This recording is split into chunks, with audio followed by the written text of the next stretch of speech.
production.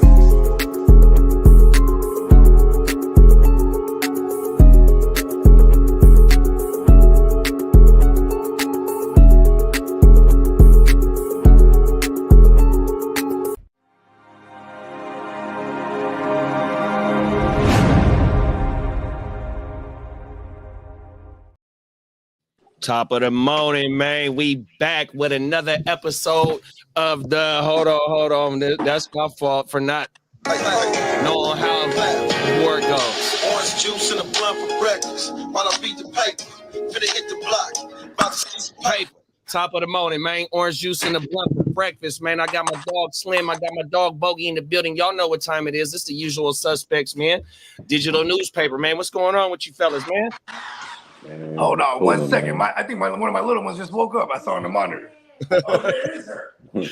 How you week been going so far, big bro? Shit, just grinding, my nigga. Just grinding. You feel me?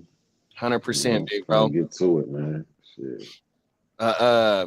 It is January 18th today. So we are about 4 months, maybe 5 months away for some good weather.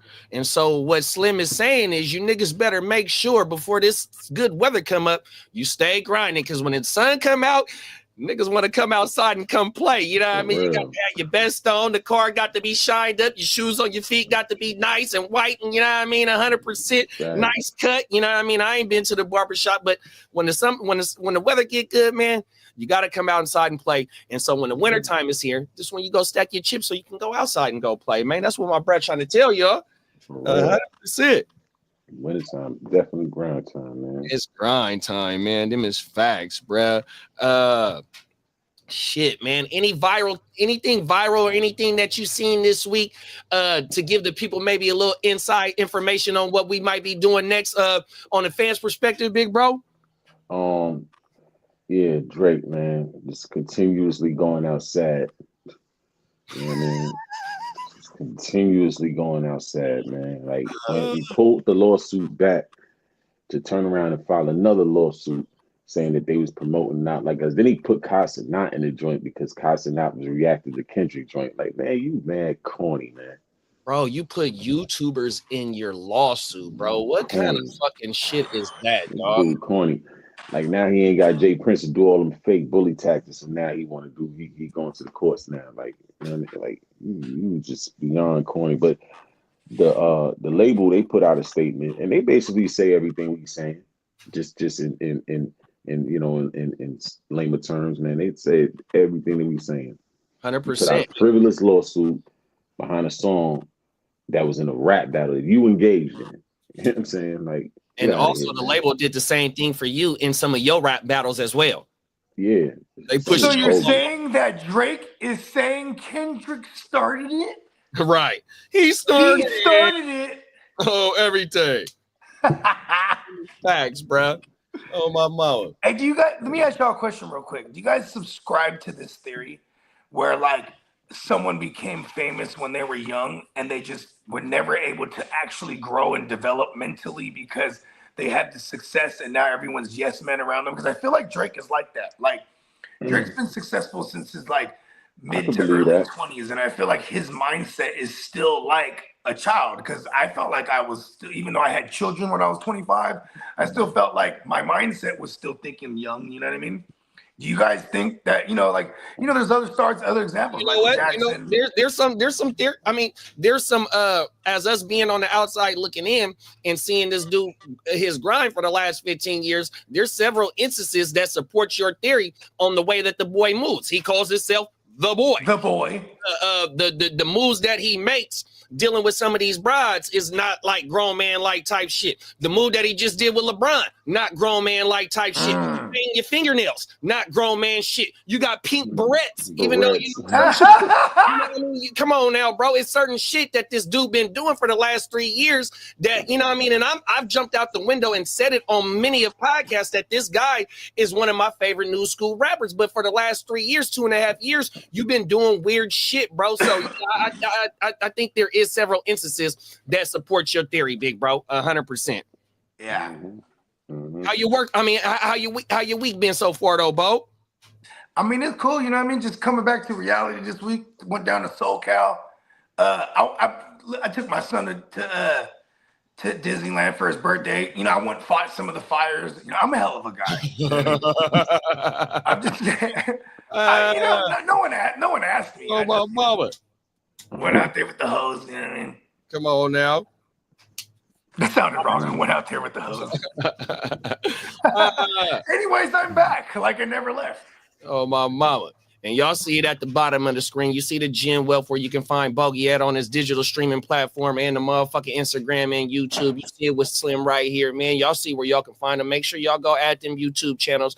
Go add the Instagrams. Go find Big Bro on all digital streaming platforms. 100%, man. We in this rock with us. Let's go ahead and start it off with some spending habits and how America looks at us black folks on how we spend our money, man. We're gonna start it off with a little bit of comedy, and this comedy is from 2003, and one video is from like 1960 something. So just look how within 40 years, you know, shit has been the same. So let's watch this shit and we'll come back. People want to be recognized. They need recognition. That's basic in all of us. My fault. Incredible. Cadillac announced that they sold 3 million Escalade trucks this afternoon alone. It's incredible, Chuck. These people just seem to be breaking their necks to give this money right back to us. Folks, I am happy to report that the recession is now officially over, and we have nobody to thank but all these black people with their taste for expensive clothes, fancy cars, and of course, gaudy jewelry. About selling to the Negro. The secret of selling to the Negro is expressed in one word. That word is recognition. Now, there's nothing unusual about that. People want to be recognized. They need recognition. That's basic in all of us. But perhaps because he's had so little of it, the Negro needs even more. He needs to feel important and appreciated. This need is a very real and important one. It shows up even in many of the Negro's shopping habits.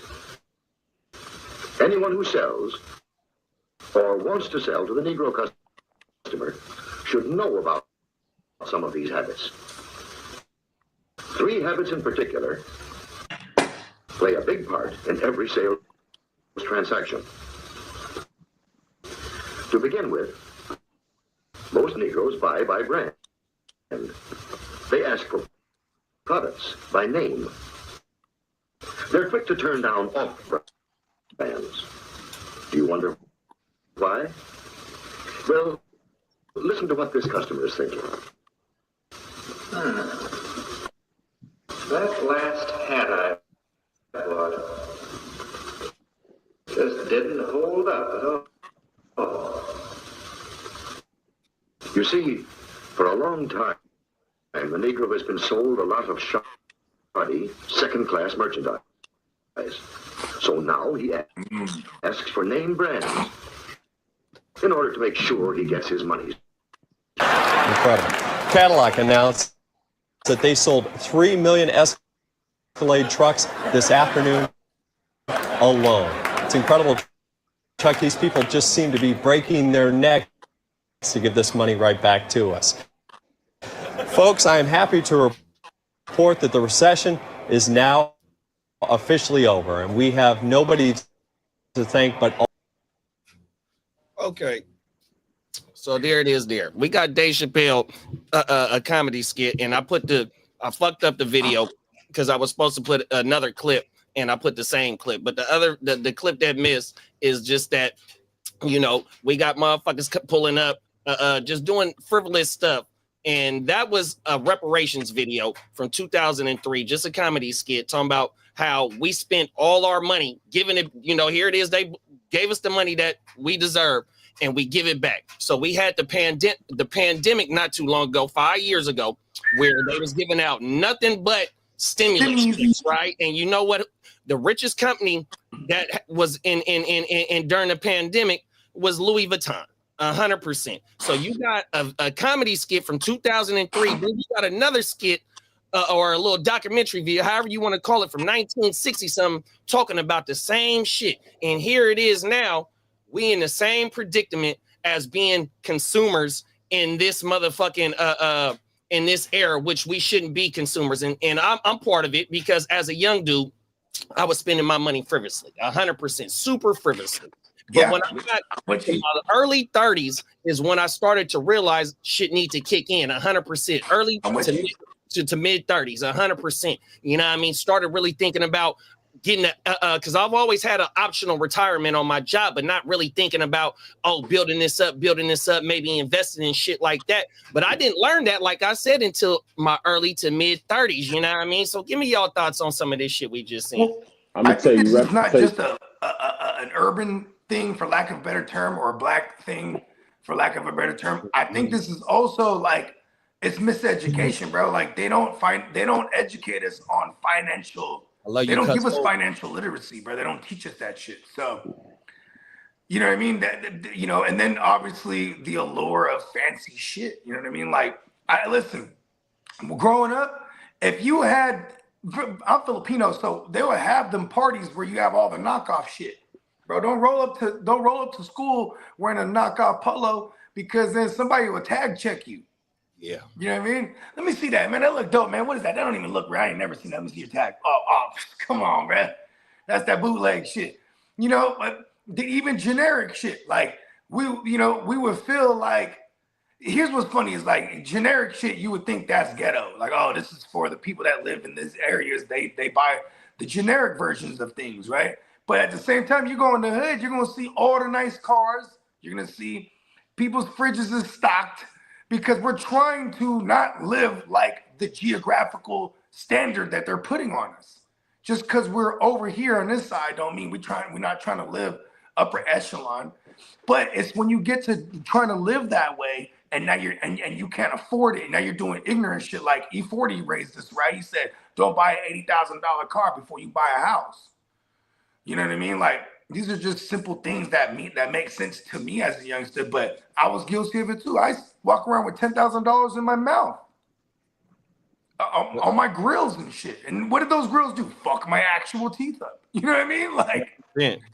But when you're young, you do ignorant shit. But I mean, and then they said it too. Like, I mean, it could be also from us getting shafted for years. Now it becomes ancestral, where we have this inkling that people are trying to do us dirty, selling us these off-brand shit. It's like, no, give me the top of the line shit, just like them other people's over there. You know what I mean?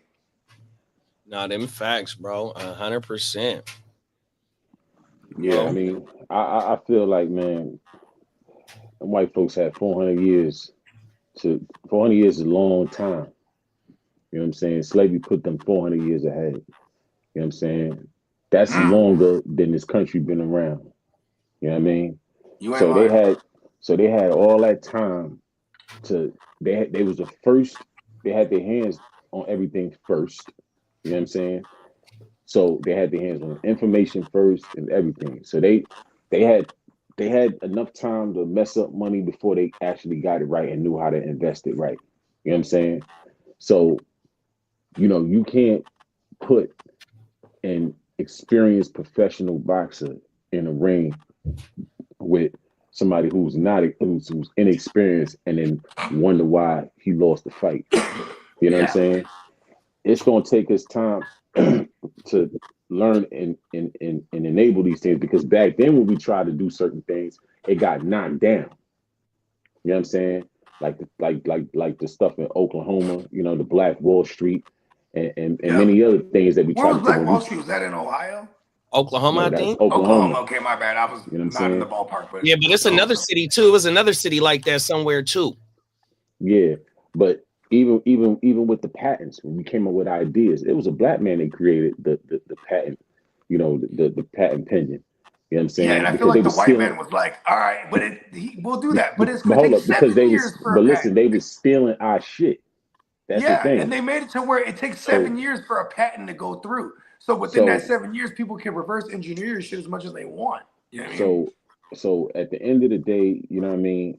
Like, you know, it's gonna take time for us to understand how really, and I think now with now, you know, it God. being an information era, we're gonna make better decisions, you know, when it comes to money and stuff like that as time goes along. You know what I'm saying? Yeah. But you know, a lot of the businesses we had to do underground. That's why a lot of us, you know, ended up in the street. And you know, you see all of the old schoolers that they came up big in the street, like the Bumpy Johnsons and all the big names from back then. You know what I'm saying? Because when we try to do legitimate businesses, they were getting knocked down. You know what I'm saying? Or they Yeah. were getting extorted, or whatever the case may be. You know what I'm saying? Exactly. We just So saw a recent. We covered a recent. and Go and ahead. hold up, and let's not try to act like white people don't stunt either. If I go spend 30 bands on a watch or whatever, some jewelry or whatever, and you go spend $30,000 on a snowmobile, you still throwing away money. It's throwing away money. You ain't lying. You know what I'm saying? So at the end of the day, like they stunt too. They just stunt in different ways. They'll go buy a bike, a pedal bike that costs $8,000, $10,000 and all that. You know what I'm saying? Yeah. So who are they to look at us and be like, "Oh, you're spending money wrong"? The money, man. Listen, the You wealth ain't y'all lying. got, the wealth y'all got, y'all took it from black people. Y'all, you know what I'm saying? So knock it off, man. Yeah, but the main thing is like how I love how Bogey said is just not living outside of our means and trying to keep up with the Joneses and trying to keep up with the Giants. You know what I mean? Because That's a fact.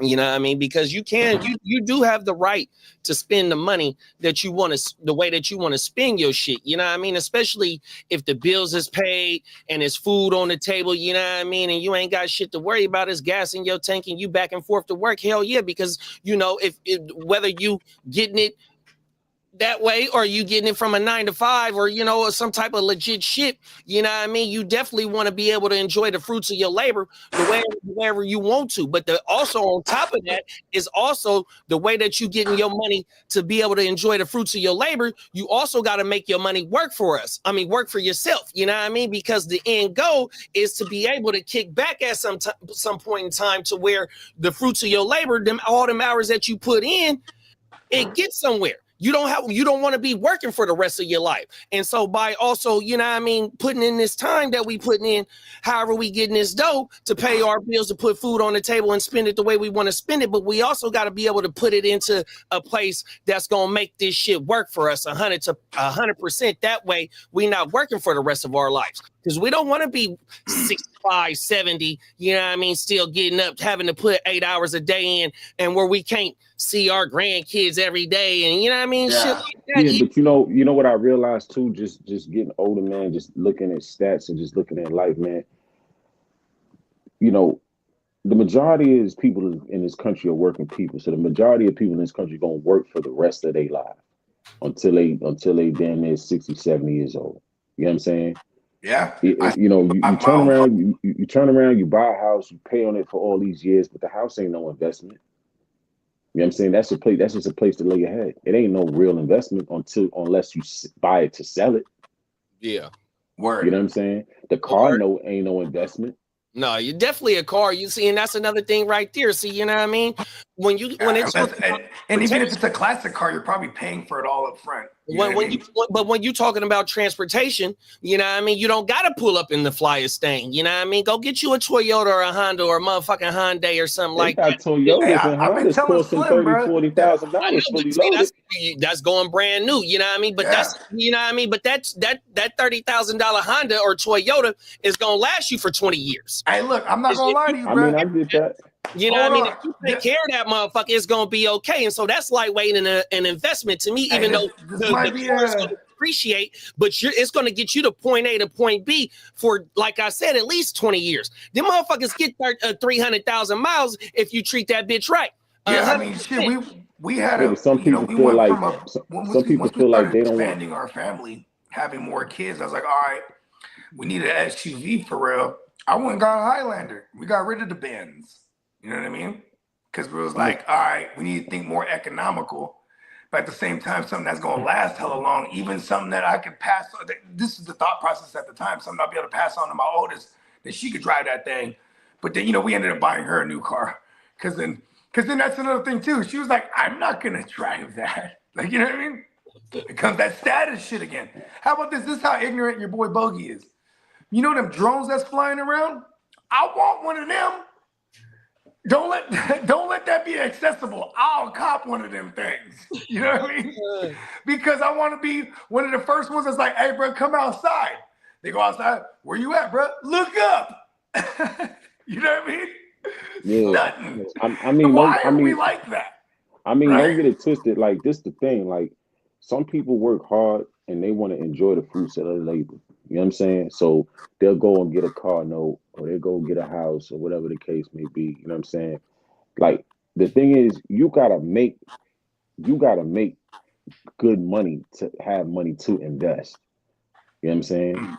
A lot of people are living check to check, my nigga. Takes Yeah. money to make money, You know what as I they mean? say. Like, so, And when you add kids to the mix, you know what I'm saying? Even if you have to make more money. So financial Yeah, you literacy gotta is be really important. You know what I'm saying? But it also comes down to the decisions that you make starting out. yeah, no, 100%. But and also like how one of the ways that I've been building my investment count up is just putting a cup of coffee, maybe 2 cups of coffee, maybe 3 cups of coffee in a certain shit that I got my portfolio in, and that shit just hit every other day or something like that. 100%. You don't gotta just swing for the fence just to start off investing. 100%. You know. But I'm saying, when you say portfolio, like what are we talking about? We talking Oh, about stocks? Stocks so and as of crypto. right now, so I got one of my cryptos. You ain't gotta go. You ain't gotta go. Also, but I'm finna tell you. So I'm into an ETF called VOO, which is on the S&P 500. You know what I mean? That's a dividend ETF. I have SCHD, which I have a few shares of that. The VOO, that's $500 a share, but I just been throwing so much into it. You know what I mean? I'm good at almost a fractional, you know what I mean? Not to say too much, but like I said, SCHD, SPHD, which is another ETF on the S&P 500. So them 3 right there, them is dividend paying ETFs, which give you dividends every quarter. And which you got to be able to have some nice money into it to get to have your your dividends build up. But like I said, as long as you keep throwing some change in it, and then you have an option when you get your dividends to reinvest instead of them paying your dividends into your account. You just keep reinvesting that way every quarter. The dividends that you receive on how many shares you got, you buy more shares 100%, and that just adds up over time. And then also I'm into I got Microsoft, and I got Apple, I got Microsoft, and it's something else that I got. So that on top of my crypto, that make up my portfolio 100%. And like I said, it's just for cups of coffee, 100%, multiple cups of coffee every other day, bro, 100%. And that small. I'm gonna drop some game. You know what I'm saying? I'm gonna drop a jewel on the working people. You know what I'm saying? Something that they might not know about, right? When you have a 401k and you putting money into a 401k, right? Your money usually goes into a default account. So your money goes into it's not accumulating. Yeah, it goes into things that are not really don't really have as much gains as all right. So check it. Yeah, unless you're in a mutual fund. Let me land, bro. Let me land. Go ahead. So when you get the 401k from your job, hit up a financial advisor and have them pick the stocks for you. You know what I'm saying? And divvy up the money that's going into that 401k. If it's 20 stocks that they're investing in, have them pick those stocks and have them pick how much money to put in each stock. So like how I said, I started off in my early 30s to my mid 30s with an optional retirement fund. So as a employee from my job, I already got a retirement fund, right? But I have the option to get another retirement fund. You said a 401k, where at my job it's called a 457. And so, like I said, I'm gonna tell you how I started. Oh, I used to shoot one of those. So look. So when I first got a full-time employee, I was just throwing a couple dollars every check, but every time I got a raise, I built it up. So I'm gonna give the people some game to double back on what you said, Slim. So by the time I got to my mid-30s, bro, I was throwing 40% of my check in that motherfucker. 100%, bro. I was living off the muscle. 100%. So I was just taking what I got from my job just to pay my bills, and I'm living off the muscle while I'm putting 40% a month into an optional thing. So I boom that motherfucker. So I know what you're talking about, bro. 100%. And so one more thing to double back on what you just said. So when you go and then you invest it, they give you 3 options.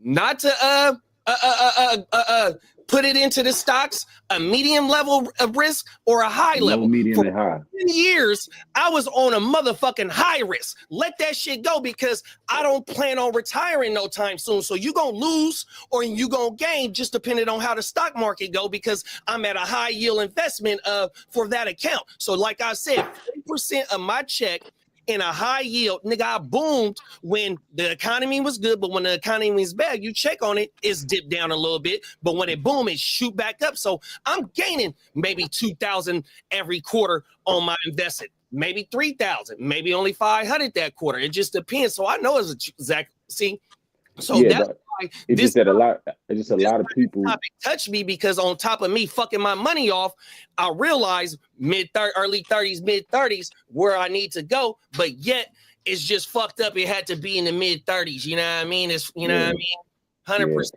Yeah, it's just like a lot of people, they get these 401ks and they just let it sit in the default account. And and you got to think about it like when you retire, right?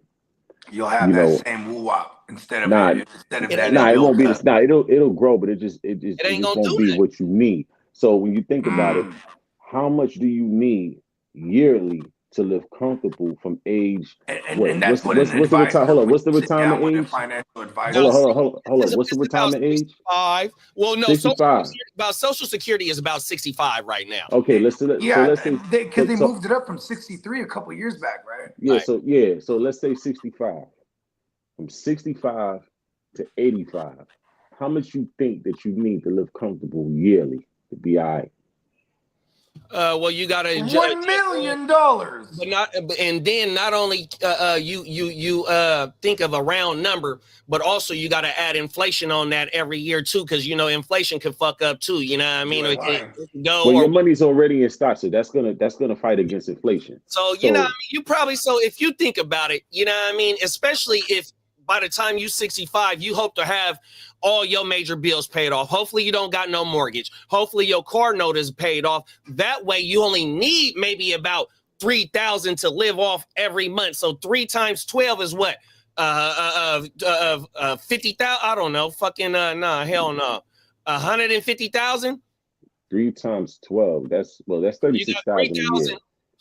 You got 3,000 a month is 36,000 a year, right? 36,000 a year. There it is. Okay. So let's round that to 40, right? Let's just even it off and round it to 40, right? So from 65 to 85, that's $800,000. Well, my mama. So that's the thing that people got to think about when they get these 401ks.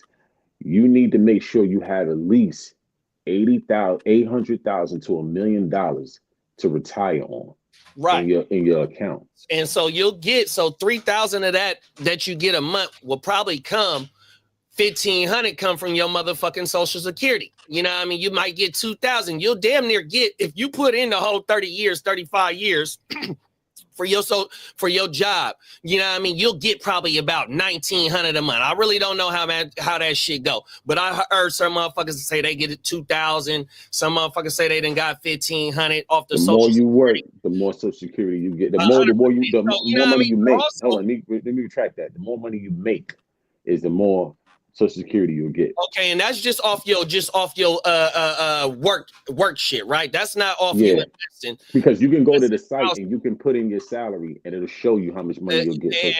Exactly. Every year they do that 100%. And that's just off your work years. You know what I mean? That's not off your investment. So if you do the 401k and you might in my thing 457, everybody's shit different. But also another thing that I put in and I forgot to mention is a Roth IRA. A Roth IRA is Rough, exact same thing.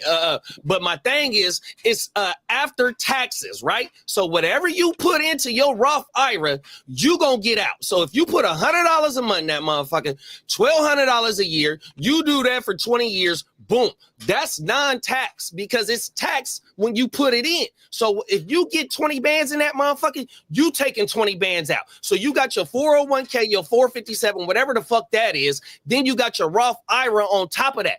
And that only got to be, like I said, $100 a month, $50 a month. Over so many years, that shit gonna boom, and they can't tax you when you take that shit out. So there's multiple ways when you just on a 9 to 5 to be able to trap just throwing pennies in that bitch 100%. You know what I mean? Right. But also, you know what I mean?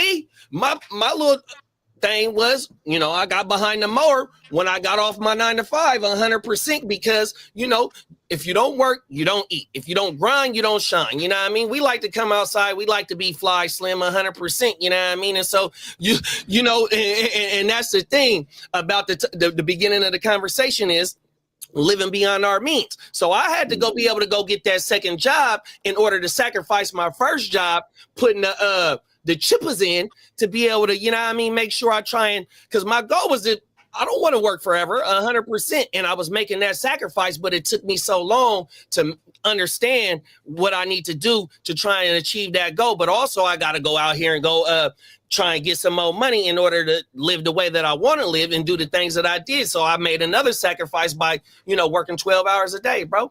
Yeah. And another thing I'm going to tell you for my legal hustlers, right? And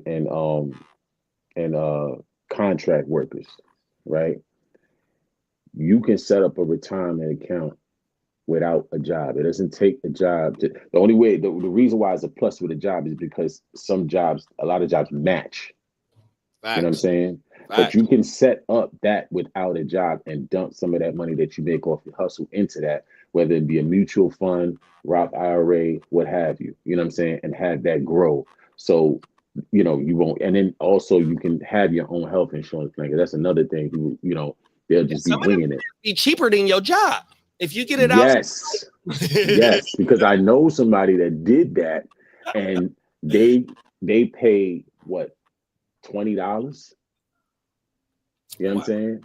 When they go in to go do their thing, because it goes by how much you make. Yeah. You know what I'm saying? Because a lot of times when you ask somebody about that, oh, it's too expensive. But did you ever look into it? Did you ever Google it? Did you ever look these plans? Did you ever try to apply to it? Did you ever just see what it may cost? Because it goes based on your financial situation and how much you're making at that time. Facts. You know what I'm saying? That too. That can add a credit to it 100%. Where it can, you know what I mean? On my mama. You know, because the usual price is like $400 or $500 a month. But like I said, you can have credits, and it goes by your income. Facts. You know what I'm saying? On my so mama. that's another thing right there. But yeah, those financial accounts is very important. And sometimes, you know, sometimes the solution, you just got to make more money. So if you've got a job where you don't see no growth, or a career where you don't see no growth, man, it might be time to get up out of that and get into something that you're going to be able to grow and progress. Because remember, $800,000 minimum. This is what we just discussed.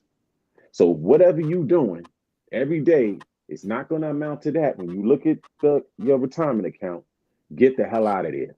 100%, bro. And you know what's crazy? When everything, my bad to cut you off. Everything he was just saying right there. What is all that everything was Slim was just lacing us on?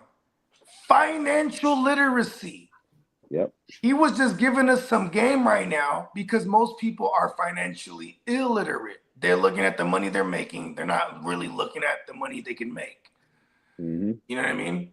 And the thing is, because you see the reality, I know you see it, is people retire and then they got to go back to work. Yeah, my folks is doing that. You think you're going to work 30, 40 years to go back to work? Right. Now, unless that's what you want to do, you just want to stay busy with a little part-time something, cool. But to be forced to have to do that, there were some bad decisions that was made, you know what I'm saying? And it's kind of too late to try to redo it at that age. Yeah. So that's why you got to be on top of this type of stuff early. 100%, bro. Them is facts. You know what I mean? Like I said, Make the next 10 years your best years. yeah, them facts, and it start today. You know what I mean? It definitely start today. You know what I mean? And you know, like I said, because everybody's not going to be a businessman, and everybody's not going to be that. But you can live comfortable and retire comfortable. Right. You can achieve that though. Everybody can achieve that. 100%, bro. You know what I'm saying? And make sure you know your bills. You know, make sure your bills is not hella high. You know what I mean? Oh, that's for sure. No, you know, make them bills, you know, find the cheapest streaming platform for your TV. You know what I mean? Don't have the iPad, the iWatch, and the phone, the newest phone. You know what I mean? Because that's a $500 bill. AT&T, Verizon, T-Mobile, they gonna slap the shit out your ass for all the motherfucking devices. 100%. You get a phone. A phone should last at least 5 years. Bro, I'm on I switch mine up every 2 years, and my phone's never paid off. You know what I'm saying? At least 5 years. Nowadays, I'll pay $10 a month for my phone, like the actual physical. I take that back. I think this is the 14. So I just know, this is the 14. But I just got this last year and only paid $5 a month for this motherfucker, or $7 a month, or some shit like that. I usually, as long as the phone is in good condition, 100%. Time to re-up. You know what I did? I'm gonna tell you what I did. Right, I had my last phone for 6 years. Right? 100%. So what I did. I waited till they had a deal. They do a trade-in, and they wanted with the trade-in, they wanted an additional like $360. They were gonna break it down in payments. I gave them all the money up front with the phone. Right. I don't want no bill, no extra bill. Exactly. So I basically got the phone for $3 and some change. Oh my only thing, and the phones you hit for a stackito. Only reason why I do the payments on the phone is because I got 10 iPhones right here, maybe like 8. So I got all my old iPhones that I didn't have my whole career. Only one I don't got is the one from 07. That motherfucker blew up on me, and that's why they kicked me out the AOB when I first got in that bitch. So I had to sit a year out until I got another motherfucker. Hold on. You got to tell me. You know, I'll ask you about this story. I ain't never heard that one. You got to tell me facts. That was the only way I could set my lineup was on the iPhone because I never had a computer. I wasn't no technical motherfucker on everything, bro. So when the iPhone first dropped in so it was 08, I think I got the iPhone because I got it for my 2008. I got it for my birthday in December. That bitch dropped the metal joint. On my mama. I got the box for it still right here. Yeah. On my mama. It dropped in September, my birthday in December. So my sister got that bitch for me. She's a booster, 100%. She was up in the Apple store. Allegedly. No, it's documented. Everything. Oh no. She's in news articles. Oh my mama, nigga, facts. So she put her brother in the game with the motherfucking photo, everything. So that's how I was setting my lineup. Shout out to sis. Shout out to sis. So that motherfucker had the iPod on it, and it said iPod on the phone. So I'm at work on it all day, setting my lineups, all types of shit. You know what I mean? And that motherfucker blew up on me. But that's the only reason why I don't change my phones. No, it literally blew up. 100%. That's that fucking that Inspector Gadget shit, bro. This message will self-destruct. You said it was the 7? No, it was the first phone. The one. The very first iPhone. Oh my! I don't even think they said iPhone 1. It was just iPhone. On my mama. Facts. And so that's the only reason why I don't trade my iPhones in because I do the payments because I got all my old shit right here. But I do the old one. So like I said, this bitch can't be no more than like $7, $10 a month. It might be $5 a month on everything. Yeah, that's cool. As long as everything is within your means, man. 100%. And there's no need to be rebuying shit. Facts. You got a computer at work, keep it, rock it out until it don't work anymore. Hey man, how long I've been talking about my computer sucks? I'm on that same height. I just got my daughter a laptop for Christmas. I'm like, I'm joking, but I'm serious. I'm like, so I could use your shit? She's like, no. I'm like, all right, it is yours. As soon as I give it, possession is 9/10 of the law. It's hers now. So, you know what I mean? I'm like, all right, Merry Christmas. Yeah. Big bro Peacock said, I'll probably work until I'm dead. Need to figure out how to do graphic design full time. Hey, look at this, bro. Them is This fact. is why. This is why. Okay, Oh, I'm a oh, oh! I'm cosmic gonna tell him karmic. something. I'm gonna tell him something about that right there. I don't know if he does it or not, but Peacock, you can put your joint on Fiverr, set up a profile, put some examples of your work, and that's a a It's a freelancer site. platform for people looking for this type of shit. Yeah, I'm pretty sure you know what that is, but you know what I'm saying. You can actually put your skills on there, and Yeah, because man, Peacock being an artist, and like I'm a totally different type of artist, but artist nonetheless. When you getting money for your art is the fucking one of the ultimate highs. So any chance I get where I can get some commission work for my man Peacock, because not only because Peacock is the man and he does so much for the GWN as well, because he's a part of it and whatnot. Still, it's like, man, that good money karma, especially that good money art karma, bro. Like whenever you could expose people to certain art, and then like even my man's, he just commissioned an art piece for him.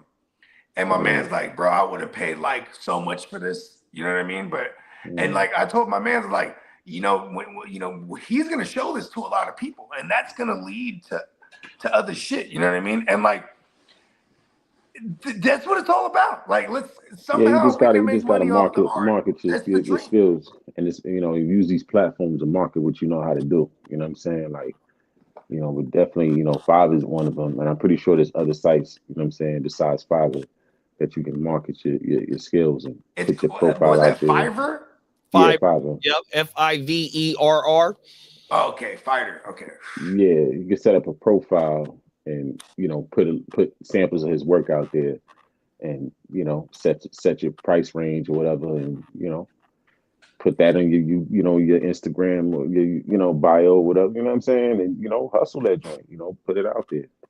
Yeah, and I would say everyone should utilize Leon Peacock if you want to commission art or graphics, because do it now while he's affordable, because one of these days he's going to be out of here in the best way, and it'll be because the sweet irony will be because everyone came to support him to begin with, because that's how true artistry works, if you ask me. Come on now. You get the support, and then it becomes a thing, and then you jump up in tier and what the value is. And I'm just saying, because I'm privileged to have the universe bring me to Miles Peacock, you know what I mean, or the producers I work with, or the people I do the podcast with, because this is all our forms of art, you know what I mean, like. And I think that's why I'm always willing to put my head down and grind, and when it comes to doing content, because it's the same way I approached my music. It's art. Like you gotta keep putting out the work. Not everyone is Van Gogh, or everyone's, or you know what I mean, where what I'm saying, you have something that just blows up, you know what I mean, because you have some kind of story or whatever, but sometimes you can make that story. Everyone has their own path. You know what I mean? And don't feel uninspired when you see other people getting it. You should be inspired. And it doesn't mean that your path. Yeah, but see, it doesn't mean that you don't have your own path. I was just about to say that, because that's another thing too. As an artist myself, trying to make it in music, 20 years ago, it's like, well, Ludacris, he came up like this, and Jay-Z, the Big Figure, came up like this, and it's like, yeah, they came up like that, but what is your path? And then put your head down and grind it, for real. Yeah, you're gonna find your path. Is not the same. Exactly. But my thing is, your path is just you staying 10 toes on or tunnel vision on what your goal is, but you can also take motivation from other people's stories 100%. Like my favorite shit is Master P, bro. About it, bro. When I seen this is the mid 90s, bro, 100%. It's the same shit. You know what I mean? Even though I hate to use that right now, but that's in that part. I mean, in that time of my life, that's where I was at. Even though I wasn't up there with Master P, I was completely just nickels and dimes. But nickels and dimes in my shit, you do it the right way, that shit add up. But you know, that's a different story here or there. But that's, you know, and then as I got to it, where, you know, my growth and my elevation, you know what I mean, 100%, you know what I mean, it just became other motivations that I took, like I just talked about, finally getting inspired to throw these pennies into the motherfucking crypto, into these motherfucking stocks, taking 40% of my check, throwing it in. Yo, with crypto, I'm gonna tell you, I don't mess, like, it's only like two cryptos I look at: Ethereum and Bitcoin, and mainly Bitcoin. You know what I'm saying? Because a lot of people think that a lot of these cryptos are not, they're not going anywhere. They're like rug pulls. They're not going to get to that stage where you can use them. No, because when you think about it, like, how many, they're not going to have 50 million different currencies. You know what I'm saying? So a lot of these joints is just rug pulls. You know, and they're not backed by anything. They don't have no real utility. Man, shout out to my homie Rug Pool. So at the end of the day, like, you know, if you know how to play a pump and dump, you know when to get in and when to get out, then you probably know how to navigate it and make your little money off of it for all the, you know, these other ones that's out like there. the dope game. But I wouldn't, just me personally, outside of Ethereum and Bitcoin mainly, I wouldn't really mess with any other cryptos. If, you know, just to put money in. And what about the Doge? The Doge is going. Nah. Doge, no. Doge is doing his thing. So there it is. See, that's the thing. Also, Ripple is doing this thing. Ripple is accepted by the U.S. and see, Ripple was banned for a minute, and once the U.S. accepted it and started putting it on trades and shit, bro, Ripple boomed up 100%. But see, my thing is with Ethereum, like certain coins, like Doge has been around for 14 years, I think maybe just a little less than Bitcoin, right? And to compare it to the crypto that I got, which is Shiba is based, they're all based, are Ethereum based. So Ethereum sets the tone for those coins right there, them three coins that I just named, right? So at one point in time, Doge was kind of like where Shiba is, right? But Doge boomed. I made money off of Doge. So Doge is at like 50 cent right now. Shout out to 50 Cent. We was just talking about 50 Cent backstage. Shout out to Curtis, man. Give us the money. Look, so if you know about Sheeb is 0.4 zeros and like 2 right now. So where I bought in at Sheeb, right? I bought in Sheeb. My motherfucking average price is 4013. So my investment of Sheeb, it got me up, because my average cost price is just so astronomical right now, and Sheeb is just it's been like this. But like I said, at March last year, I was up 10 bands, bro, off a $1,500 investment. Yeah, but my thing is, I've been buying and holding Sheeb for 4 years because Sheeb just came out in 2020, right? Doge came out just around when Bitcoin came out, right? So Bitcoin sets the standard for everything. But since Doge came out same year, it's 10 years old, right? It's a Ethereum-based token, and you see Ethereum at $3,500. And like I said, when Doge just not too long ago, like 7 years, was just like where Sheeb is, and like I said, that bitch boomed to 50 cent, 100%. Yo, let me tell you something. I made like 7,000 off of Ethereum, and I still think it's a garbage coin. But the thing is, because I know how to play pump and dumps. Yeah, so you did what you're supposed to do. But see, it's when you sold it, where was it at? Where was it at? It was at where did it go up to? That's just sitting at $3,500 per token right now, bro, and that's at an all-time high. What you said? It's sitting at what? It's at 3,500 right now per. Who's sitting at 3,500? Ethereum. Yeah, that's what I said. I said Ethereum and Bitcoin. 100%. But what I'm saying is, though, it's no at other an token. all-time high right now. Yeah. and reaching him at an all-time high. So when you sold it, was it at any? Man, if only I had lithiums and Yeah, not well, it Doge. wasn't at no 3,500. I think the highest it hit was like what it was like a dollar or two or something like that. I can't. It's been a little It's been minute, hell long. but what I'm saying is that I know how to play a pump and dump. It's just like this is like GameStop. All right. See, I use the same strategy I use with stocks, and I was watching. Shout out to Chris Johnson. I was watching Chris Johnson, and he also. CJ2K? CJ2K, Chris Johnson? No. Chris Johnson. Yeah, CJ2K, Chris Johnson, the former football player. No. Okay. He's an investor. Okay, my bad. But he invests in stocks, and he when it comes to crypto, he only messes with Bitcoin. He doesn't mess with anything else. Okay, smart man. But we started out messing with all these different cryptos. But see, when you apply the fundamentals that you use with stocks to crypto, then you realize a lot of crypto is bullshit. You know what I'm saying?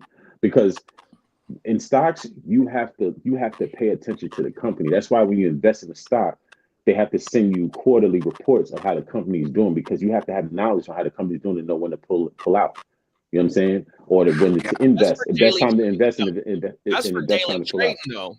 That's when you daily trade. That's when you daily trade. That's not just day trading. That's just stocks in general. I know, but they up and down so much. So if you want to get in, so like, yeah, but listen. Hold on, let me. I'm gonna land this point right here, right? So, GameStop, right? GameStop everybody was hyping up GameStop. I looked at GameStop and I looked at the business, because I used to go to GameStop a lot and I stopped going. And when I studied the business of GameStop, I said there's nothing that GameStop is selling that you can't get online or from somewhere else. Yeah. So what is going to actually raise the value of GameStop? It's the buyback. Like when they buy back consoles, they give you shit. Like they give you shit money for those those buybacks. Those trade-ins, they give you garbage money for them. They give you credit even. Yeah, but it's next to nothing. But they'll give you store credit to get you a little more. The hell with that. You better off putting that stuff on OfferUp. You know what I'm saying? Or Facebook Marketplace, and get more money for your stuff. Or 100%. Or even eBay. You know what I'm saying? But regardless of the case, there's nothing that I've seen with GameStop as a company that would make that value just rise out of nowhere. So I already seen that I said that value starting to climb like that. That's a rug pull. So you can get in, but it's like, okay, you have to have a rule with yourself. You flip your money once, you flip it twice, you flip it 3 times, pull it out. You have a threshold. You have a loss. What is it called? Like a loss threshold. You know what I'm saying? So if you lose more than, let's say you got 3,000, let's say you put 1,000 in there, you made 3,000, you lose more than 500, pull it out. You still leave. Word. You still win at the end of the day. That's the strategy that you have to use when you're investing in a rug pull, a pump and dump. You know what I'm saying? Because that's what GameStop was. That's what AMC it was too. Yes, I was about to say AMC was one of them too. Because people weren't going to stop watching the movies, but they knew like it was going to go down. Flip it real quick. AMC is low quality movie theater, and there's other movie theaters that's starting to come out. That's starting to put better screens in with better features and everything. So, I mean, AMC, when you go there, they'll offer the shitty screen, the better screen, then the even better screen, and they all vary in prices. And see, so my point is with that is that you pay attention to the company, and the company. How the performance of the company and what they're doing future wise is going to determine how your money is going to do in that stock. That's the same thing, same fundamentals that you apply to crypto. What are the utilities? What can this be used for? You know what I mean? And that's how you determine what crypto holds the most value. Right now, the Bitcoin has been used to move money around the world. You know what I'm saying? Tell me about it. People are not using Ethereum. People are not using Doge. Ethereum has utility. I just checked. It's at 3,200 right now. So people using that. No, Ethereum. No, they're investing in it. But Ethereum has utility. Ethereum has other utilities about it that. But regardless of the case, People are not using Doge. People are not using Shiv and all these other made up cryptos that people are just going to just put a bunch of computers in their crib and they just come up with that. People are not using those. And if you can just create an infinite amount of crypto, the value is not, there's no value in that. Yeah. There has to be where it's only a certain amount that can be made. Shib got a 13.3 billion market cap. The volume That's is too at much crypto. Hey, That's too much. The market cap is great. Where it's at is the circulation. That's why SHIB is not super valued high, is because it has it's not being circulated like that. It has too much in circulation. That's why when it comes to crypto, it's about the burns to get it to where it's more in value. And so SHIB, like I've been doing my homework on SHIB, they got an ecosystem that is very strong right now, and they got I don't trust it. I'm gonna send you a video when I'm done. But see, with me, that's your my opinion. It's a buy and hold. It's not. I don't want to hold my money in that. Like you said, last year in March, I was up 10 bands off a $1,500 investment off of 3 I would have sold. In 4 years of investing off blinds, and bro, I didn't take no pain, no profit. Because people are going to put their money in it because they're going to go on. So there's a strategy to how all of that works. But I'm going to send you the video when we're done. There's a strategy to how all of that works to convince you that that has value. But I'm gonna send you the video when we're done. Hey, the stats show me it got value. I just told you where my average cost is and where it's been at, bro. I'm up, or I've been up for just because that's the illusion. No, it ain't. Yes, just because you made money off of something doesn't mean that it has value. Every year that I invested in it, bro, it's been 5 years. 2020, bro, I've been investing in it. And every year that I invested in, I'm buying and holding. It's getting me to where, like I said, I've been up for the last 2 years. I get what Slim is saying, because this ain't no rub. When we're talking about that's utilization, garbage. It's garbage coins, bro. Like, I'm gonna send you the video though. Value comes from the utilization, right? If it's being utilized, if it's being used, it's gonna raise the value. It's the dope game. If you got the good dope, the users are gonna be using that shit. So the value, so it adds to the value, right? Because this becomes preference, or it becomes trendy, but it's being able to diagnose the differences to know, like, okay, I might need to get out now because this might be the peak. Or you get what I'm saying? Like, this is why I like to relate, the stock market to when we do fantasy content, because a lot of the times it's the perception is what drives the value up or down. The perception on it, like, you might know this player is producing, right? In fantasy, this guy is producing, or in the dope game, this work is moving, but the moment something happens, like, okay, this player got injured, or hey, such and such got popped with this. Now this work is high. What's the name of this podcast? What's the name of this podcast right here, bro? The brand. The orange juice in a blunt for breakfast. No, what's the name of the brand? The Gen Wealth. Man, what's the name of my Hard to start. You gotta have a heart to start, bro. So you buy in. So say, like, niggas didn't know. You gotta have the heart to start. Niggas didn't know Bitcoin was gonna boom. You gotta have the heart to start to buy that motherfucking shit. You gotta have the heart to start to not start the big name over the little name. I mean, you gotta have the heart to start the little name. You gotta have the heart to start to invest in shit, bro. This same shit goes on in the stock market, bro. Even with penny stocks, people got in with penny stocks and they took off. So that's but you gotta know what the company is like. What are they doing? But I'm just throwing nickels and dime in it, hoping that it booms, bro. That's hoping. Hoping. Exactly. But bro, it's money that I can afford into it. And no, I get it. But you're last hoping, 2 years, I'm up. So like when you're standing on solid information, you don't hope. Like going to the casino, bro, 100%. And like you know what? Trying You're to figure out how to sell hope. It's like going to the casino. But see, when you're invested in things like Apple, do you feel like that's like going to the casino? No, you're confident. But see, like you're confident, right? So So when like you're confident in what didn't I that just company say- is going to do, But you didn't don't. I You just don't say hope. I have shares where it's a dividend paying thing? See, I don't go for shares that you hoping that they boom. I go for companies that have 20 plus years of dividend growing payouts. I go for ETS, which is a multiple companies on the S&P 500, which is the top 500 companies.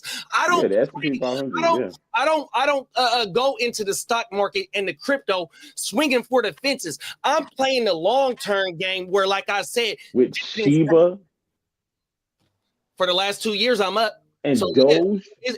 bro, don't do the Man, numbers. but you know, Don't look at like the I numbers, said, bro. And I can show you right now. When we get off this shit, I'm gonna screenshot you the numbers. I mean, I don't deny the numbers. You know what I'm saying? There it is. There it is. There. I just look at the value of what it is, and I don't feel Would like you go it has back to any the real perception value. on it? The perception on, like, your perception on Doge and like Shiba and stuff like that. Like your Yeah, I feel perception like on they're is that shitcoins. I've seen. You these know what are it these is? are these are I've seen. I was about Go to ahead. call it pullouts. Yeah, These are well, pullouts. pump and dumps. Pump and dumps. Because I've seen what Elon did with Doge. I seen that he I hyped mean, the he shit put up $1 on billion Twitter. into Bitcoin. Yeah, to but then he make put sure $1 billion Bitcoin into stays Doge. the Oh, guy. Doge And he put was $1 billion into Doge though. Doge. He did? No, did I he? That's had a question.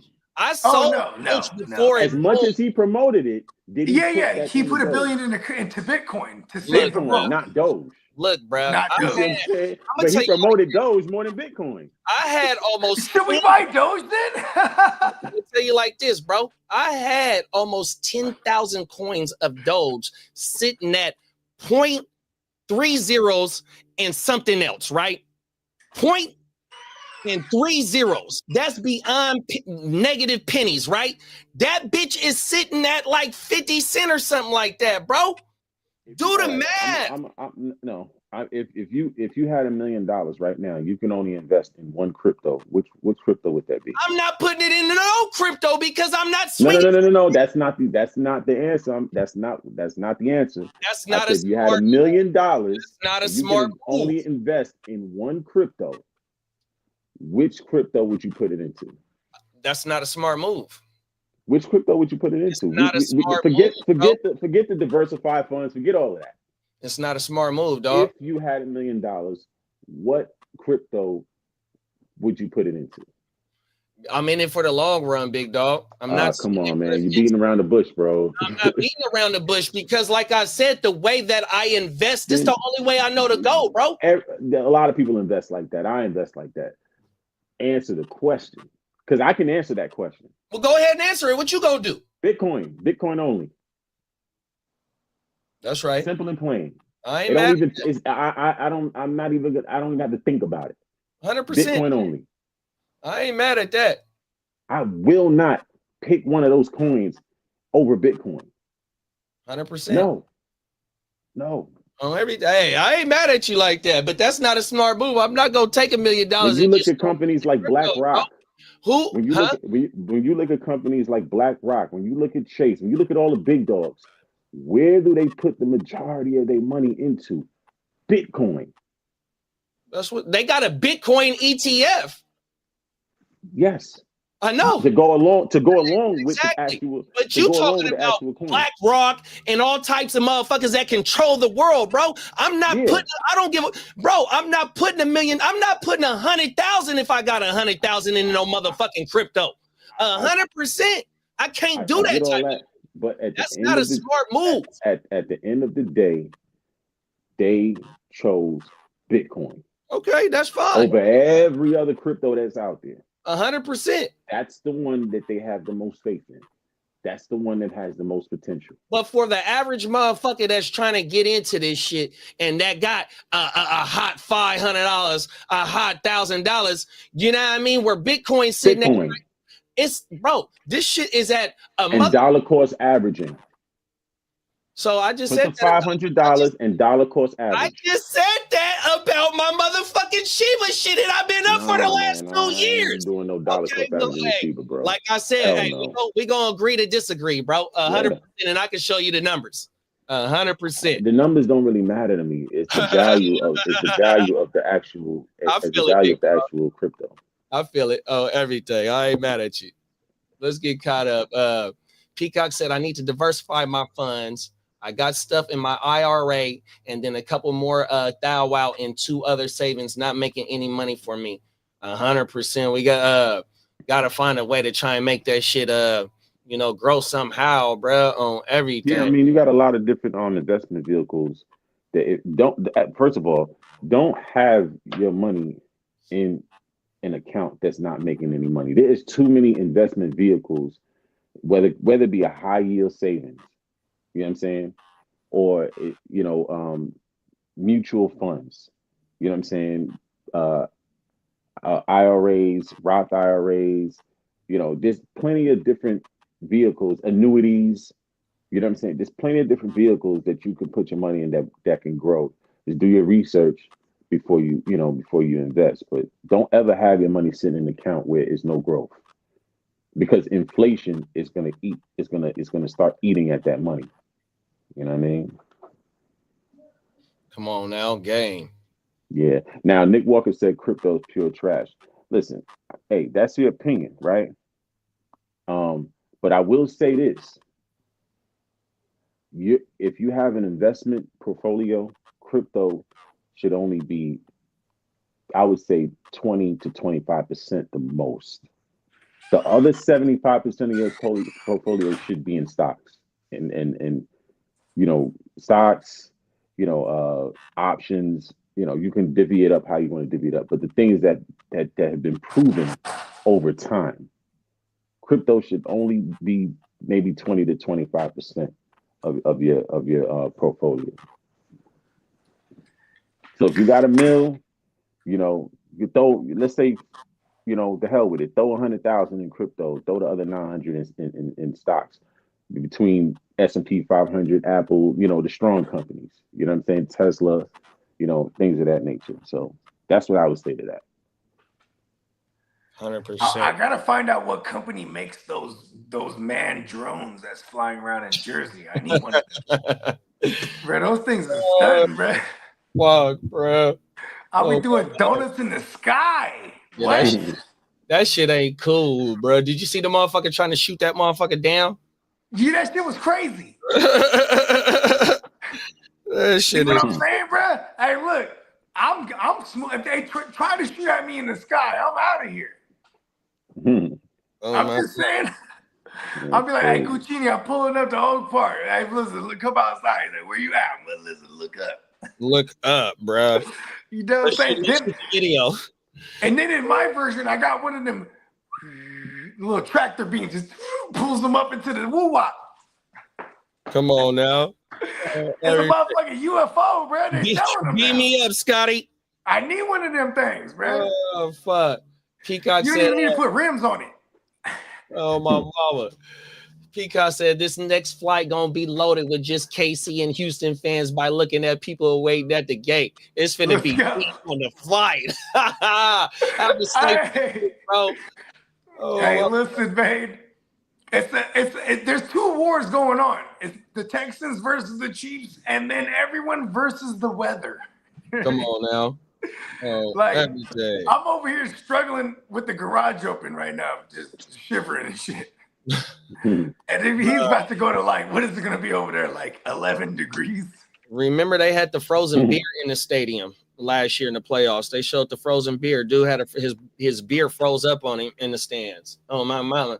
Damn, that's crazy. You still trying to drink it too long. See, that's where you gotta adapt. You gotta subscribe to the beer cider. Hot beer now. Come on now. It serves 2 purposes. Peacock said you get penalized if you take it out early. Them is facts on my mama. Yeah. Facts. They'll tax your motherfucking ass. Ridiculous amount of Chiefs fans out at here at the Dallas airport. We got Plugger in the building. Top of the morning, Plugger. What's up, Plugger? We got the ear to the streets in the building. Top of the morning, ear. What's up, ear? What's going on, big bro? Bolt That's up, the man. ear. He said, great show, Slim and JD and Bogey, man. We got Nick Walker in the building. Top of the morning, Nick. He said a venti blonde ice latte to begin the motherfucking day. Let's go, Nick. Hey, you know what? Do your thing. Football weekend ahead of us. Yes, sir. My dog cryptos is pure trash. You can't wait for the crypto to crash again big time. We got, hey, Slim, you see who that is right there? Yeah. Carter investors. Oh my goodness. I don't know what that means, but I think I know what he's talking about. Use a code, dude. Top of the morning, Captain. I love you, boy. Oh, yes, sir, man. Let's get into the next. Y'all got anything going out on this shit, man? Man, I'm just trying to get rich, bro. I ain't gonna lie to you. But then I would just say, just be smart with your money and invest right, man. You'll be all right. 100%. Yeah, and if the objective is to get rich, the fact that you could ponder that physically, being an alive person, you're rich. Rich is subjective. And that's the thing, right? You know what I mean? This ain't trying to help us just be living like motherfucking the motherfuckers you see on TV and shit. Like Monster Musa? Come on now. On everything. Just, man, for real. You know what I mean? Just live comfortable, you know what I mean? Especially if you's a motherfucker that's out there every day getting it, right? The goal is to get it, attain it, make that shit flip. That way you can kick your motherfucking feet up, bro. Don't bring yourself into the ground, man. 100%, man. And on top of that, you got to be healthy too, though. You know what I mean? Yeah. You got to be thinking about being healthy at the same time, because obtaining the dough and not being to enjoy it with your peoples, you know what I mean? It don't mean nothing. 100%. Yeah. So let's, you know what I mean? It's 2025. It's a great I had a bar. thinking new, you know what I I mean? had a bar. I said, I'm trying to get rich. I'm trying to get rich and accumulate this wealth, grow old and blow that loot, trying to recuperate my health. There it is there. 100%. Sometimes it be like that. Man, the motherfucking doctors, that's one of the worst bills that we have as Americans is hospital fucking bills. Mm-hmm. Man, Slim just said, man, there's plans for $20 fucking. Yeah, here get your health insurance, California, man. you gotta file when you file your taxes. You gotta Slim need to fight. Slim need to be a financial advisor. You actually get penalized for not having 100%. And where he at, we at where we at, and it's the same fucking shit, bro. 100%, man. The motherfucking hospital bills are bing, bing, bing over the head, bro. 100%. So let's get right, bro. 100%. Lee said not much. King D said y'all spitting knowledge, you can't get it in college. Talk about it, big bro. Shut up, King. 100%. Let's get into this next topic, bro. About some the youngest mayor in Bogalusa, Louisiana. 23 years old. Truggs, a young newcomer, wins the mayor's race. Tyron Trong defeated the sitting mayor, Wendy Perrette, last night. Yeah, it was his first time running in a real election, and at 23 years old, Truggs says he's ready to get to work. WDSU reporter Shay O'Connor joins us live with more on the mayor-elect. She is live in Washington Parish. Shay? Travis and G, that means Tyron Trong won 56% of the votes last night. The 23-year-old tells me it was his first time in a real election, but he doesn't want that held against him or his age.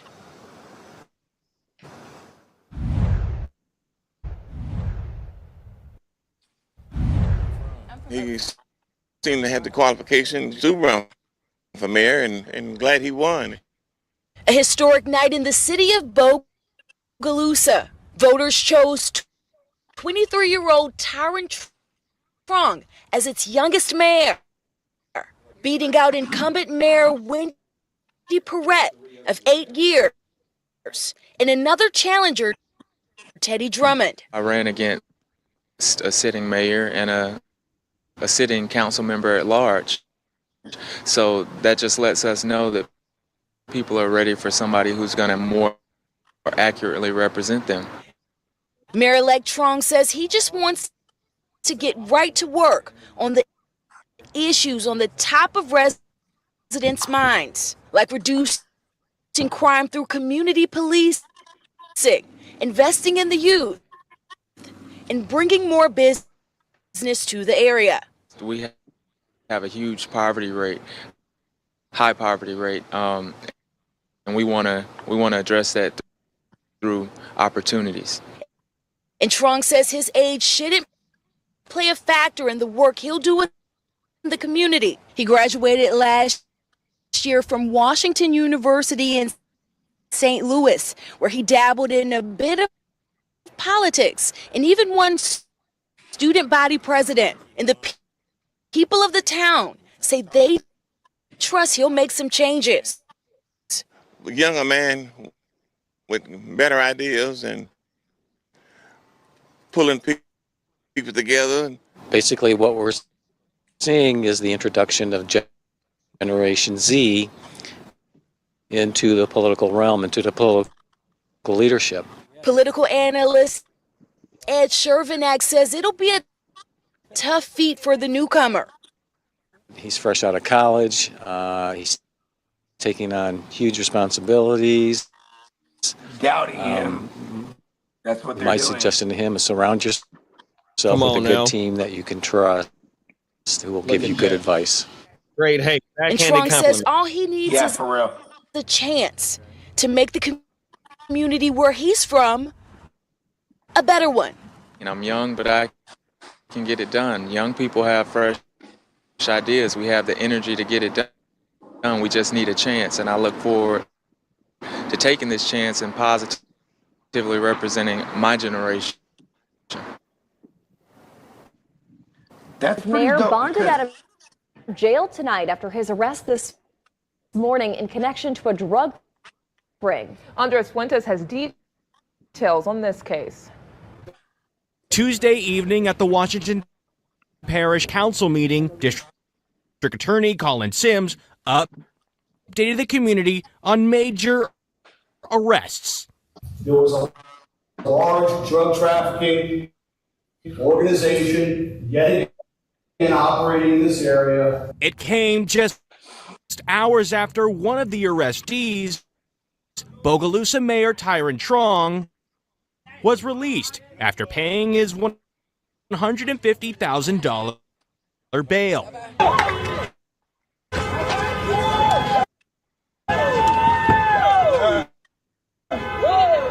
Trong was arrested and booked with 6 other suspects for allegedly selling illegal drugs, using the profits to buy firearms, and then giving those guns to people who can't legally own firearms, or even people who went to use those guns in crimes in Bogalusa. Neighbors at today's parish council meeting spoke in support of the mayor until the council ordered them to stop.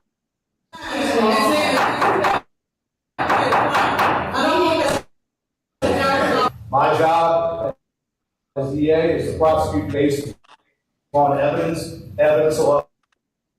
I don't care who it is. And over at the jail, more of the mayor's supporters spoke on his behalf. The charges stinks, and so does the warrant. He's not involved with drugs or prostitution at all. State police say that they conducted their investigation into the mayor over several months this past spring. Attorney General Liz Murrell weighed in on the case Tuesday morning. He's charged with prostitution charges as well, and spending public money in relation to this larger RICO case. Trong father says the investigation is politically motivated. They had the people that don't like him, that's higher power, they got them involved in this. This is a conspiracy against him. I say it now and I'll say it forever, you know. He's not guilty of any of these charges. There we go, right there. So we got the beginning of the video. Brad won the that was 2 years ago when he won the mayor seat, right? 2 years ago, and then so the arrest just happened like a couple weeks ago. You know what I mean? So from 2 years ago all the way up until now, here it is. They investigating, bruh. And one thing that I didn't like, you know what I mean, you know, we still don't know whether, you know, because the shit is still fresh. These charges is fresh, so we really don't know what the scene is and what type of evidence they got, the whole woo-wop, right? But the one thing that the motherfucking DA said, right, and I didn't like is that, you know what I mean, she kept saying prostitution, some larger scale of a RICO, right? So it took you several months as a state case to investigate a RICO. That's the only thing right there, even though it's just a little bit of a news clips and all that shit. That part right there seemed hella fishy to me, bro. I mean, they've been investigating Young Thug since you know, what, 2012 or something like that. Whoa. Before they came and got him. Come on, man. So I mean, you know, sometimes it takes a while. You know what I'm saying? You know, what I'm gonna say on this, you know, is just basically like when it comes to holding those type of positions, I feel like you need age and experience. That's why you can't become a president and be under 40. You know, because you need age and experience. You know what I'm saying? To see all the angles. You know what I'm saying? Like, you know, you need age and experience. I don't know. Like I said, he hasn't been convicted, so I don't know whether he did it, didn't do it. You know, I can't say that. I can't speak to that, but age and experience, man. That's pretty much what I would say.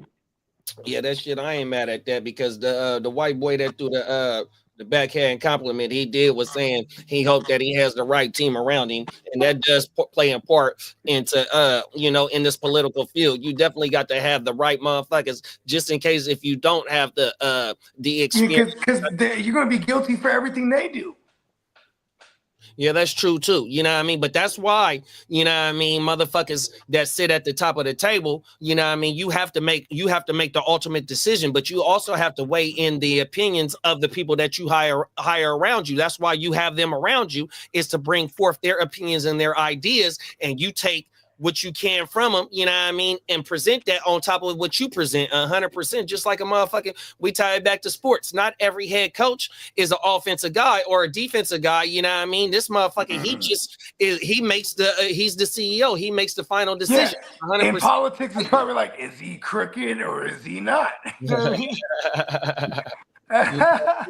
100%. But you know, like here in Sacramento right now, I don't know you know, the overall candidate that did win. He has been, you know, on the council board and shit like that. I forgot what his title was, but one of his running one of the persons that he was running against, she was a sister too. She was a young sister, you know what I mean? 100%, not as young as this brother right here, but she's a young sister, and I'm pretty sure she had multiple years into politics, you know what I mean, in order to be going for this job 100%. But also not only the mayorship, but you see it for council people too, you know what I mean? You'll see young council members going for that shit, whether they win or not, you know what I mean? But you do be seeing that shit though. 100%. Yeah, I mean, you look at Eric Adams, you know, the mayor of New York City, and look how much crap he has had to deal with since he's been in office. You know what I'm saying? You know, and he always finds a way to, you know, keep it pushing, you know what I mean? But he has age and experience. Yeah. You know what I'm saying? That's all I feel. You know what I mean? You gotta have age and experience to know, to see the angles, to know, you know, what kind of people you have to have around you, to, you know, all of that comes from ages. And Eric Adams started off in the police force, you know what I'm saying? And he worked his way all the way up. You know what I'm saying? Word, okay. And then he became, he was police, and then he worked his way up the force, and then he became what you call it, the damn, what is it? I respect that guy because I hold on feel one like second. that's the guy He who be- hold on one chooses a second. job to make a change. Yeah, but I think he was the councilman in Brooklyn, if I'm not mistaken. But he was in Brooklyn when he got into politics at first, and then he went from that to mayor. You know what I'm saying? In the Bay Area, if so you're a he cop has in Oakland, like that's insane, yeah, right? he has Because like this is real work, right? yeah. But check In it. But where was he a cop at in New York? Was it in like what's the crazy area to be like a I'm cop? not sure where he was a cop at in New York. But what I'm saying is to say that he had experience, with the police force, doing a little bit of politics, and then before he got into the higher echelon, which is mayor, and then you see the amount of stuff that he dealt with, he still was able to keep it pushing. Even if people around him were getting arrested and all of that stuff there, Dang, he he's still was still in able there to right keep it now. pushing. Yes. You know what I'm saying? Hey, you know what? Respect. So at the end of the day, I just feel like you have to have age and experience in order to deal with these type of grounds when you're Because talking about what holding these comes with major being positions young, in you the city. can be manipulated too. Huh? You can be Like I would naturally assume what comes with youth is the ability to be manipulated too. You know what I mean? Yeah, I mean, you might have fresh ideas and all that, but age and experience. What have you been through? You know, There's probably a what reason why those new ideas haven't worked necessarily, right? No, 100%. Yeah. Because I yeah. see it on my job, you know what I mean? And it's sad because people actually voted for him because they wanted change. They were like Right. A whole Yeah. city. A whole city, boy. 50, half of them, 56% of them, right? Over half. Yeah, because you can be all the book smart there is, you know what I mean? But you really got to get in that field in order to feel the pressure, you know what I mean? The And daily politics is a dirty game. 100%, bro. So 100%. You gotta please a lot of people in order to keep your seat. When your means of making money for everyone, D-boy, you can curve the politics. It doesn't work like that in real politics. yeah, you got to keep your hands Yeah. clean This shit at crazy. all costs. Yeah, so hopefully, you know what I mean, we'll get updates on this. We'll definitely talk about this again, you know what I mean? It was just crazy to see a 23-year-old mayor get elected, or get a 23-year-old get elected to the seat of the mayor spot, and then 2 years later, 100%, they trying to throw a baby Rico on him. And I didn't like the way that bride was saying a larger scale Rico. Like, wait, hold on, no. Are you fucking serious? That don't sound right. Oh, everything, a prostitution ring and some guns and some pills and some weed, they said, you know what I mean, in several months. Well, I don't know. We'll see when the shit drop. Racketeering. Yeah, right. Racketeering. That's a hell of an allegation right there, boy. Mm-hmm. Oh, my mama. Let's get into the last one, big bro. Former Stanford man who's accused of stealing almost $1 million in an elaborate DoorDash scam was shot to death Monday in New York. This came right before he was due in court in Stanford for a potential resolution in that case. News 12 Connecticut's Marissa Alter with the latest tonight.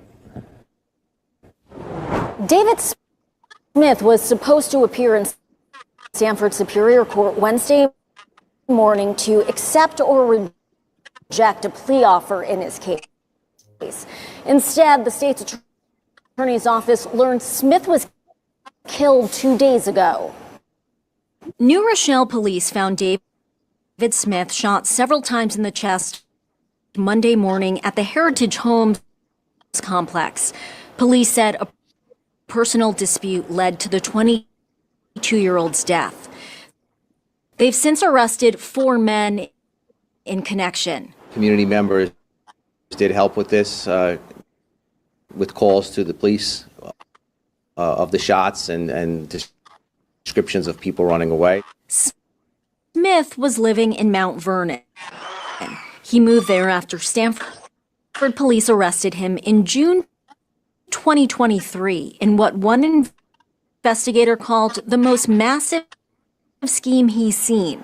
Smith is accused of scamming DoorDash drivers in California out of almost $1 million.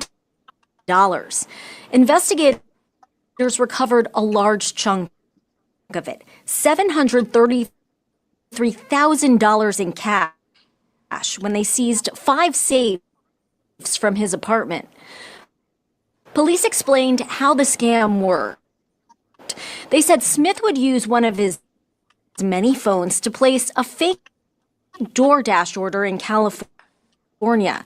Then when the driver was on the way, Smith would impersonate DoorDash support and claim there was a problem with the order.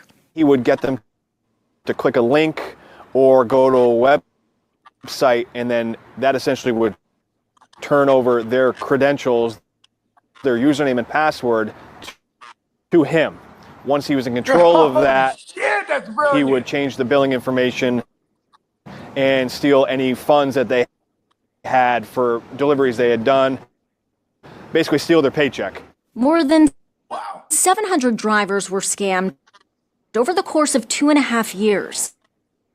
Police said Smith also stole the identities of dozens of people to open debit card accounts where he transferred the greedy. stolen money. Smith was considering a plea deal in the case at the time of his death. His decision to take the offer or go to trial had been expected at Wednesday's court hearing. The details of the deal weren't made public. Whoa. What in the entire fuck? Rest in peace to bruh, man. 100%, man. You know what I mean? Yeah, And he died? I missed that part. yeah, he ended up passing away like right before the court date. They shot him to death. Man, rest They in said peace. that in the beginning of the video. Everything. I missed the beginning because I went to go grab a waffle out of the Oh toaster, yeah, my little one. yeah. They shot him to death. Yeah, Oh my God! Well, they said it was over a personal dispute. You know what I mean? So it ain't no telling what it was over. 100. Four dudes. I don't know, man. Listen, over 2 years, he scammed 700 people. I think he had more people working with him. He was working with more people. It was. I don't think it was him by himself. 100%. They said close to $1 million that he got. They recovered 733,000, right? So for that many transactions in 2 years, that's some daily shit. That boy don't got 7 phones and controlling 7 phones every time that motherfucker ping. You definitely didn't think about that, bro. He had a team. He had a team. He fumbled on them funds, and they murked him. Because how you get hit with all the dough? They found all the dough at your house. So who was getting paid? Right. Right. You know what I'm saying? Whoa, that's crazy, big If bro. the money matched the transactions, right, then who was getting paid besides him? 100%, bro. You know what I mean? So he was working with some people, and I think something went wrong there. And I think they realized they either wasn't getting paid, it was probably over some dough. 100%. And he tried to play the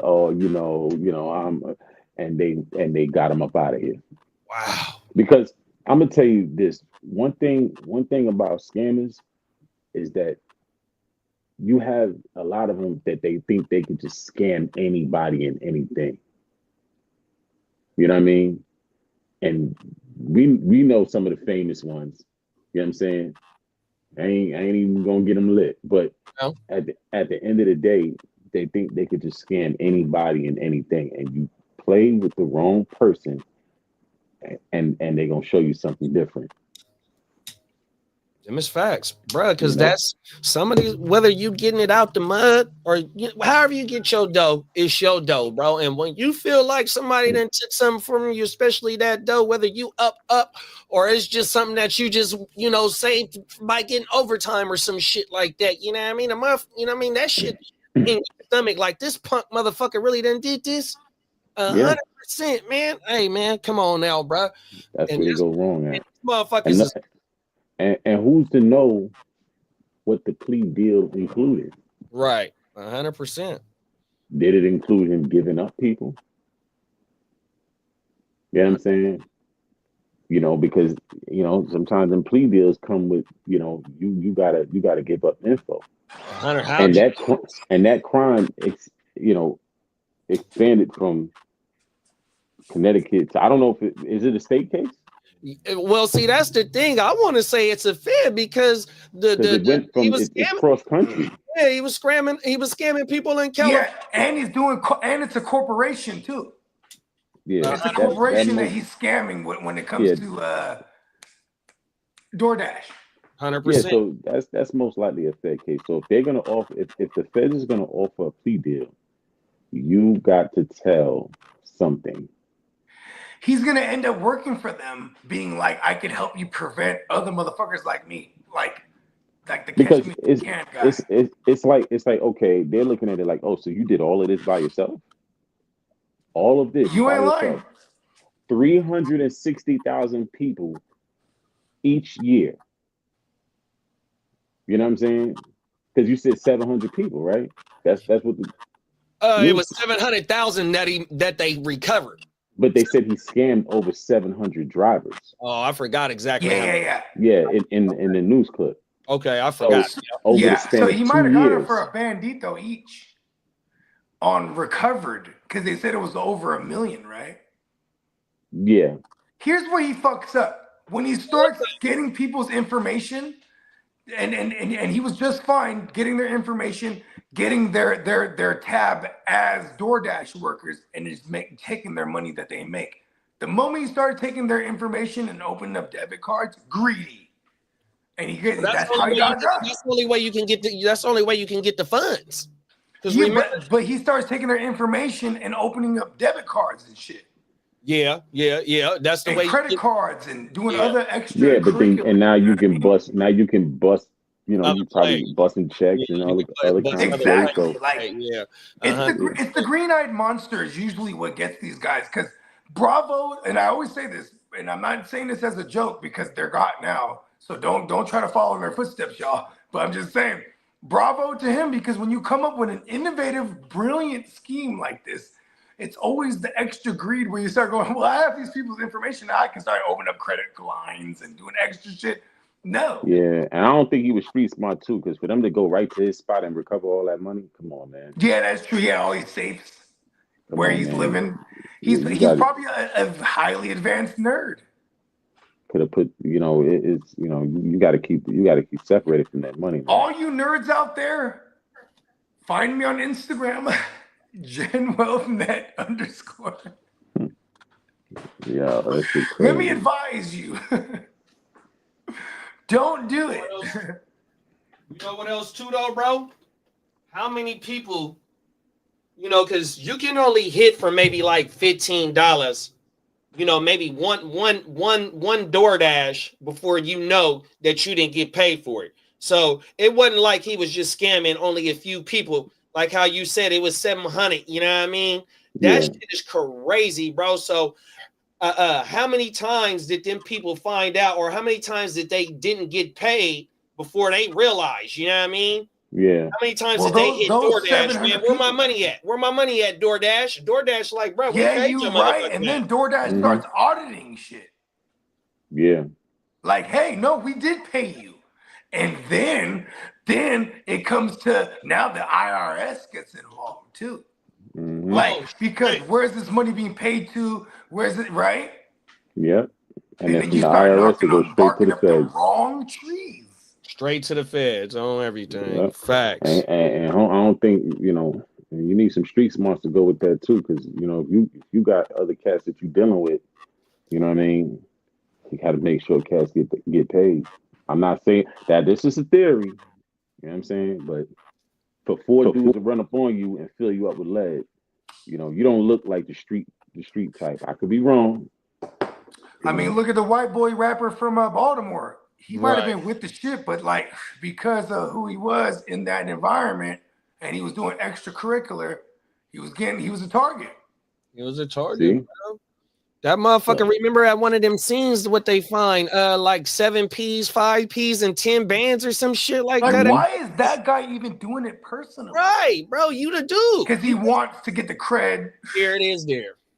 But I mean, sometimes it comes down. Sometimes the same line. Sometimes, you know what it is. Sometimes it comes down to who he probably don't trust nobody. He probably don't got nobody that That too. Yeah, he probably don't trust nobody. So he But he just had like, a you know team. what? Remember the And team? I'm not gonna doubt Brett too for really being with the shit, because when you are a white boy in that environment, like you gotta be like a guy. Yeah, Yeah, but but this the then he thing. started Even if telling you me. got a team, there's cats that got teams that still get shit off with themselves too. well, what I was gonna say is the team is the one that gave the drop on what to intercept the packs to play prime time Deion Sanders. Remember, we seen the surveillance footage on Yeah. the story, and it said in the story that one of his team members ended up whopping on him, and prime time came and picked up the picks. I mean, the pick, and it was all on camera due to the team member. Everything. Damn. Crazy. Yeah, that's crazy. Which brings me to my next point. Take care of yours before. If you're feeding wolves, you better keep feeding them because they're gonna stay hungry. Yeah, that shit. What Benny Butcher said? He said you value your team, you're paying them right, because that's what you're gonna need when they read the Miranda rights. Like I'm telling you, Bars. Come on, I'm telling you. Them is facts, bro. Oh my mama, man. And shout out to Benny the Butcher. He's a Sagittarius too, man. December 4th. Come on now. He born on the 4th. I'll be looking these things up. I ain't gonna lie. That's Jay's birthday. Everything. Exactly. And Nicki Minaj, for what that's worth. Oh wow, I didn't know Nicki's birthday was the 4th. I knew And she it's crazy because he got a song then- called 97 Hove. It's crazy. Right? I'm telling you, I'm 4 days before Jay. Oh You my know what I mean? God. So I feel like, you know what I mean? I'm like, I love that. I'm in the vicinity. Hey, shout out to Buffalo, man. My dog Hefe Yeah. out there, man. Shout out to Dreams. Shout out to upstate, man. And The shout out whole to East upstate. Buffalo, man. Oh my Whole mama. upstate New York. Come on now, Griselda, man. Talk about it, man. 100%. Shit. Talk to him, Slim. Let him know what's going on, big bro. Yeah, man. Welcome to A Fan's Perspective. Episode 8 out now. Episode 9 dropping tomorrow. And, we're just keeping it pushing on that end. You know what I'm saying? I got some new things coming this year. So, the new project I'm working on. So, y'all gonna see, that materialize in a few. And, just working, man, Catch me at Boogie Vision from A Fan's Perspective. And that's what I'm doing. Yeah, man. I highly encourage everybody to peep this man's content, because if y'all like him on OJ, bro, you're gonna love him on the Boogie Vision, man. Because listen, man, that's where he's, he's control of the climate. Because at the end of the day, like, Slim is like, I call Slim on things that I'm thinking about, like, and he'll be like, nah, it's like this. You know what I mean? He gonna give you that perspective. Slim gonna give you that perspective that, like, you know what I mean? That tried and true.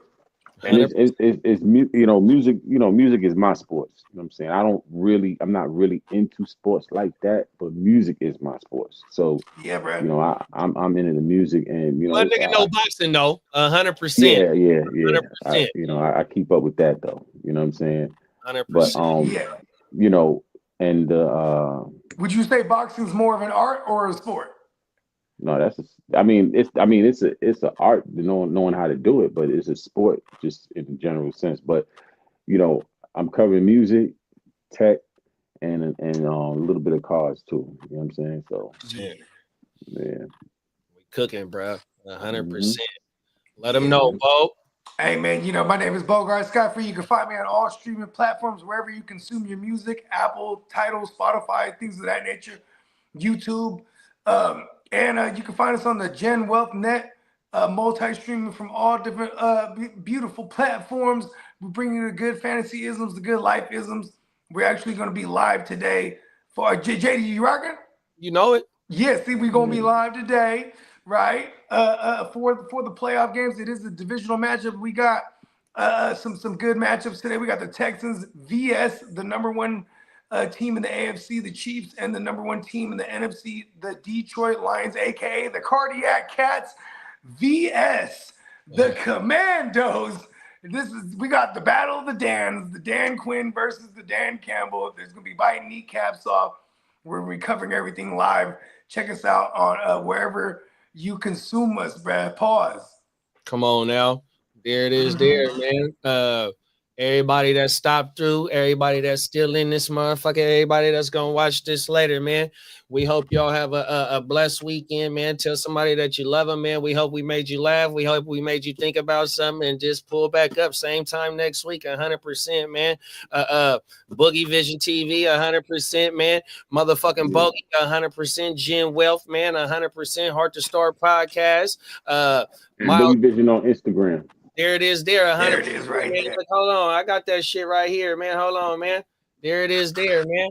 Oh, I got the BabySlim one up, man, because I gotta update that. My bad, big bro. I'm gonna update that 100%, man. Find us at, man. 100%, man. We cooking, man. We gonna see y'all a little later on, man, and you gonna see us on the Fan Perspective, man. We gone, man. Peace.